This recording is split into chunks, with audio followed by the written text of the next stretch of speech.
ఓం నమః శివాయ. ఓం నమో నారాయణాయ. నరదృష్టి నివారణ కాళభైరవాయ నమో నమః. అక్షర తులాభార నవగ్రహ దేవతాభ్యో నమో నమః. హరి ఓం. మా ఛానల్కి స్వాగతం. చూస్తున్న వీక్షకులకు ప్రేక్షకులకు ప్రియ కాళభైరవ భగవద్బంధులకి స్వాగతం పలుకుతూ మమ్మల్ని ఎంతగానో ఆదరిస్తూ ఉండబడినటువంటి ప్రియ సోదర సోదరీమణులకు సనాతన ధర్మ సంరక్షకులకు సమస్త భగవద్బంధువులకి స్వాగతం పలుకుతూ అందరికన్నా ముందుగా హోలీ పూర్ణిమ శుభాకాంక్షలు. 1/3/2025 నుండి 15/3/2025 వరకు పుట్టినటువంటి వారందరికీ కూడా ముందస్తుగా జన్మదిన శుభాకాంక్షలు. గతంలో వివాహం చేసుకున్న వారికి వివాహ వార్షికోత్సవ శుభాకాంక్షలు. ద్వాదశ రాశుల్లో గ్రహ గమనాన్ని వీక్షింపచేద్దాం. వృషభ రాశిలో దేవగురు బృహస్పతి సంచార స్థితి, మిథున రాశిలో కుజ భగవానుడు సంచార స్థితి, కన్య రాశిలో కేతు భగవానుడు సంచార స్థితి, కుంభరాశిలో ఏడాది తర్వాత రవి మరియు శని భగవానుడు యొక్క సంచార స్థితి, మీనరాశిలో బుధుడు శుక్రుడు రాహు సంచార స్థితితో ద్వాదశ రాశుల్లో గ్రహ గమనాలు ఈ విధంగా ఉన్నాయి. కన్యరాశి వారికి హోళికా పూర్ణిమ సందర్భంగా దోష ప్రభావాన్ని ఎలా తొలగించుకోవాలి, ఐశ్వర్యానికి ఎలా స్వాగతం పలకాలో ఈ వీడియోలో సవివరంగా సంపూర్ణంగా తెలుసుకుందాం. కన్యరాశిలో ఏ నక్షత్రాలు వస్తాయి అనగా ఉత్తరా నక్షత్రంలోని 2, 3, 4 పాదాలు, హస్తా నక్షత్రంలోని 4 పాదాలు, చిత్తా నక్షత్రంలోని 1, 2 పాదములు కలిపితే కన్యరాశి. చాలామందికి పుట్టినటువంటి కాల సమయంలో డేట్ ఆఫ్ బర్త్ సక్రమంగా లేని కారణం వలన పేరు యొక్క మొదటి అక్షరాన్ని అనుసరిస్తూ ఆ రాశిని తెలుసుకునే ప్రయత్నం చేద్దాం. టో, పా, పీ, పూ, షా, అణ, ఠ, పే, పో అక్షరాల వారందరూ కూడా కన్యరాశి జాతకులే. కన్యరాశి యొక్క అధిపతి బుధ భగవానుడు. వీరికి రాశిలోనే కేతు సంచార స్థితి ఉండడం, 30 సంవత్సరాల తర్వాత విశేషంగా 6వ స్థానంలో రవి చేత శని భగవానుడు సంయోగ సంచార స్థితి ఉండడం చాలా అరుదుగా జరుగుతూ ఉంటుంది. కనుక రుణ సమస్యలు, రోగ సమస్యలు, శత్రు సమస్యలు, అనారోగ్యము, ఈతిబాధలు, అప్పులతో కూడుకున్న ఇబ్బందులు, మీరు ఏదైనా మాట్లాడితే తప్పు, మాట్లాడకపోతే కూడా తప్పు. ఎందుకనగా పర్సుల ప్రభావం అలా ఉంటుంది. అంటే గతంలో మీరు ఏదన్నా ఇబ్బంది చేసినప్పుడు అవి ఇలాంటప్పుడు డెవలప్ అవ్వడం, మీరు గతంలో అలా చేశారు కనుకనే నీకు ఇప్పుడు శిక్ష అని చెప్పి వాళ్ళు చెప్తూ ఉంటారు. అదే కాకుండా సప్తమంలో బుధుడు శుక్రుడు రాహు సంచార స్థితి, త్రిగ్రహ సంచార స్థితి ఉన్నప్పుడు భర్తల మధ్యనో, ప్రేమికుల మధ్య, అన్నదమ్ముల మధ్య కొత్త వ్యవహారాలు ప్రారంభించేటువంటి కాల సమయంలో సైన్యము అనగా కార్ డ్రైవరు, ఇంట్లో పనిచేసేవారు, అనేక మందితో కూడుకున్న ఒక వ్యక్తి జీవితం కనుక మీరు ఎక్కడ తప్పులు చేస్తారా అక్కడ మిమ్మల్ని తొక్కేయాలని చెప్పి అనేక మంది ఎదురు చూస్తూ ఉన్నారు. కనుక దయచేసి వీలైనంత వరకు అప్పుల పాలు కాకుండా, ఆవేశభరితమైన నిర్ణయాలు తీసుకోకుండా ప్రతి విషయాన్ని క్షుణ్ణంగా పరిశీలించి చిరునవ్వుగా స్వీకరించండి. మీరు ఏది స్పందించొద్దు, అవును అనొద్దు, కాదు అనొద్దు. కొంతకాలం గ్రహస్థితి అనుకూలించేంత వరకు మౌనంగా ఉండండి. ఇన్ని వేల వీడియోలలో మీరు ఈ వీడియో చూస్తున్నారు అన్నట్లయితే మీరు నవగ్రహ అక్షర తులాభార మహోత్సవ కార్యక్రమంలో పాల్గొనే సమయం ఆసనమైంది, నవగ్రహ దేవతలను స్మరించే సమయం ఆసనమైంది అని చెప్పి గుర్తుపెట్టుకోవాలి. అలాగే అక్షర తులాభారంలో పాల్గొనడం, స్మరించడం, ధ్యానించడం వలన ఈ కష్టాలన్నీ కూడా తామరాకు మీద నీటి బొట్టును ఎలా కదిలి వెళ్ళిపోతాయో మీ సమస్యలు కూడా సునాయాసంగా వెళ్ళిపోతాయి. లేకపోతే నిద్రలేని రాత్రులు గడపడం, అనారోగ్యము, కోపము, ఆవేశము, మీరు కోపిష్టివారు అని చెప్పి అనేక రకాల ఇబ్బందులకు కన్యరాశి వారు ఇబ్బంది పడే సమయం ఉంది. కనుక ప్రతి విషయాన్ని క్షుణ్ణంగా వినండి, చిరునవ్వుగా స్వీకరించండి. ఈ గడ్డు కాలాన్ని మౌనంగా నెట్టుకుపోండి, అంతా మంచిగా ఉంటుంది.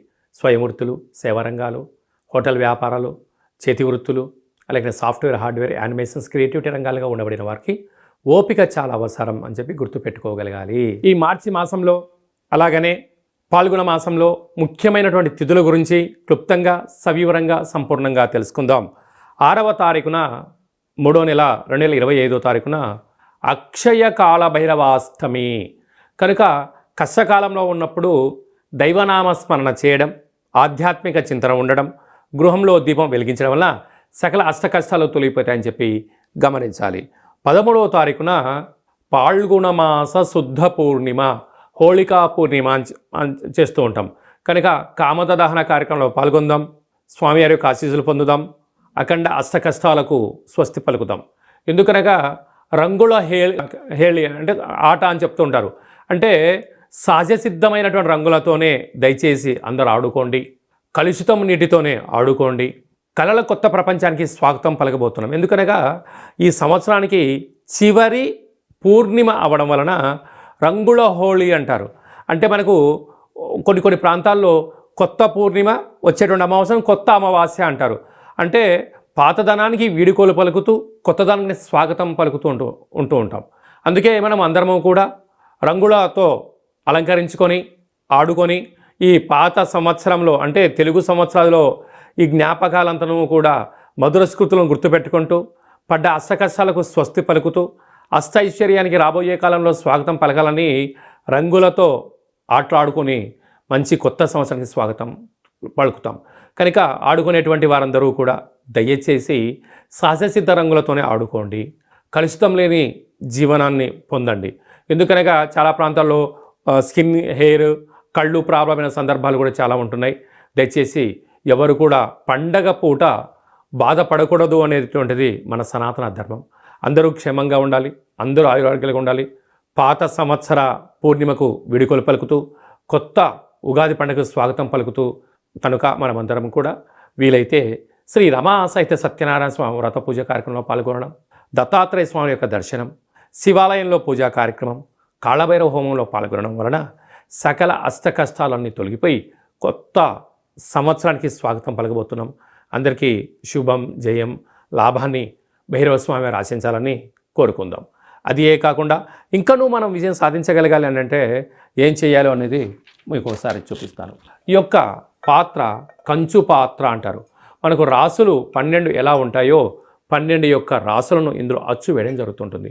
ఈ పాత్రను మనం ఇంట్లో ఉంచుకొని ప్రతిరోజు ఉదయం పూజ చేసిన తదనంతరము, సూర్య నమస్కారం చేసిన తదనంతరము ఇలా శబ్దం చేస్తే ఓంకార శబ్దం రావడం జరుగుతుంది.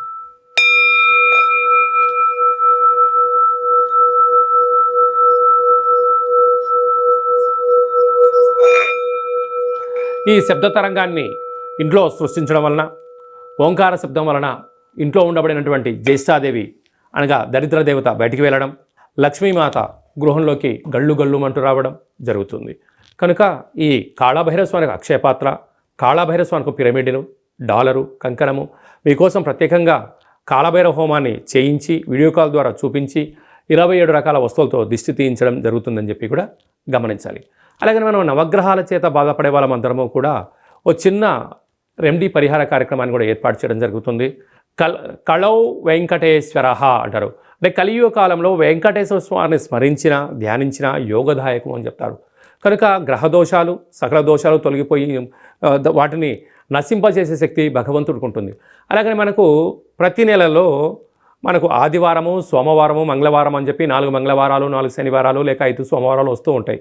ఇలాంటి కాల సమయంలో ఆదివారం పూట సూర్య భగవానునికి స్మరించడం, 27 సార్లు నామాన్ని వ్రాయడం, సోమవారం పూట చంద్రుని స్మరించడం, 27 నామాలు వ్రాయడం. ఇలాగ వారంలో 7 రోజులకు 9 గ్రహాలకు నామ ఇతి మంత్రియత అంటే నామాన్ని స్మరించడం, నామాన్ని వ్రాయడం వలన భగవంతుడి యొక్క ఆశీస్సులు మన మీద ఉంటాయి. ఈ ఆదివారం రాసినటువంటి పత్రాలను మన యొక్క దేవాలయంలో నవగ్రహ తులాభార, అక్షర తులాభార మహోత్సవ కార్యక్రమాన్ని ఏర్పాటు చేయడం జరిగింది. ఒకవైపు సూర్యభగవాను త్రాసులో కూర్చోబెట్టడం, మరోవైపు మనం రాసిన అక్షర పత్రాలను అందులో ఉంచి తులాభారం చేయడము, ధాన్యంతో తులాభారం చేయించి వీరందరికీ ప్రత్యక్ష ప్రసారాన్ని ఏర్పాటు చేయడం జరుగుతుంటుంది. కనుక కేవలం ఒక 108 నామములతో మనము రాసి మీరు పంపించినట్లయితే, ఈ రాయాలి అనుకుంటున్న వారందరూ కూడా ఈ కింద నెంబర్ సంప్రదించినట్లయితే ఈ రాసే పత్రాలను వాట్సాప్ ద్వారా కానీ కొరియర్ ద్వారా కానీ మీకు అందజేయడం జరుగుతుంది. రాసిన తర్వాత మళ్ళీ ఫోటో తీసి వాట్సాప్లో పంపిస్తే సూర్యగ్రహ దోషం ఉన్నప్పుడు సూర్యగ్రహ తులాభారంలో, శని భగవాను యొక్క దోషం ఉన్నప్పుడు శని భగవాను తులాభారంలో ప్రత్యక్ష ప్రసారాన్ని వీక్షింపజేయచ్చు, భగవంతుడి ఆశీస్సులు పొందగలరు అని చెప్పి ఒక చిన్న విన్నపం. ఎందుకనగా ప్రతిరోజు నిత్య నైతిక కార్యక్రమంలో 5 నిమిషాలు భగవంతుడి కోసం కేటాయిద్దాం, గ్రహ దోషాలు తొలగించుకుందాం, ఐశ్వర్యానికి ఆనందానికి స్వాగతం పలుకుదాం అనేటువంటిది చిన్న విన్నపం. అలాగనే మీ వ్యక్తిగత జాతకం తెలుసుకోవాలనుకుంటున్నారా? మీరు పుట్టినటువంటి తేదీ, నెల, సంవత్సరం, సమయం వ్రాసి మీరు వాట్సాప్లో పంపించగలిగినట్లయితే 100 సంవత్సరాల జాతకాన్ని సవివరంగా సంపూర్ణంగా వ్రాసి పంపించి మీరు పుట్టినప్పుడు గ్రహ గమనాలు ఎలా ఉన్నాయి, ప్రస్తుతం ఎలా ఉంటున్నాయి, రాబోయే కాలంలో ఎలా ఉండబోతున్నాయో సవివరంగా తెలియజేయడం జరుగుతుంటుంది.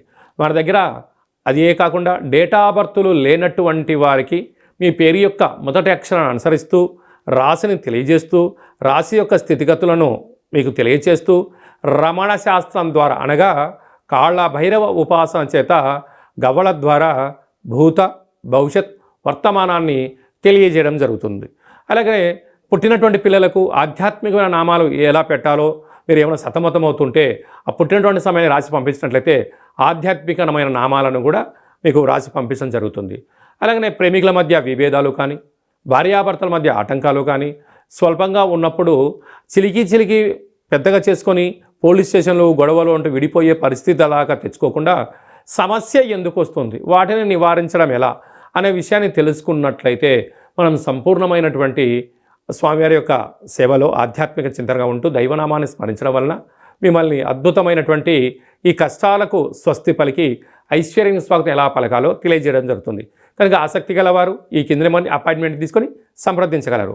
అందరికీ శుభం, జయం, లాభం జరగాలని కోరుకుంటూ కొత్త పూర్ణిమకు స్వాగతం పలుకుతూ ఈ సంవత్సరానికి వీడుకోలు పలుకుతూ రంగుల హోళీ శుభాకాంక్షలు మరొకసారి అందరికీ ఆశీర్వచనం. శతమానం భవతి శతాయు పురుష సతేంద్రియ ఆయుష్యేవేంద్రియే ప్రతిష్టతి ధనం ధాన్యం బహుపుత్రలాభం శత సంవత్సరం దీర్ఘమాయు సర్వే జనా సుఖినో భవంతు లోకా సమస్తా సుఖినో భవంతు. సర్వం నవగ్రహ దేవత అక్షరతులాభార దేవతార్పణమస్తు. హరి ఓం. ఈ వీడియో మీకు నచ్చినట్టయితే లైక్ చేయండి, షేర్ చేయండి, మా ఛానల్ని సబ్స్క్రైబ్ చేసుకోండి. మేము చేస్తున్న ఆధ్యాత్మిక వీడియోలు అందరికన్నా ముందుగా మీరు వినాలి అనుకుంటున్నట్టయితే ఆలనా బటన్ తెలియచేయండి. ఈ యొక్క వీడియోని భగవద్బంధులకు, మిత్రులకు, స్నేహితులకు చేరవేసి వారి క్షేమం గురించి కూడా మీరు ఆలోచించే ప్రయత్నం చేయండి. సర్వత్రా శుభం, జయం, లాభం కలుగుతుంది.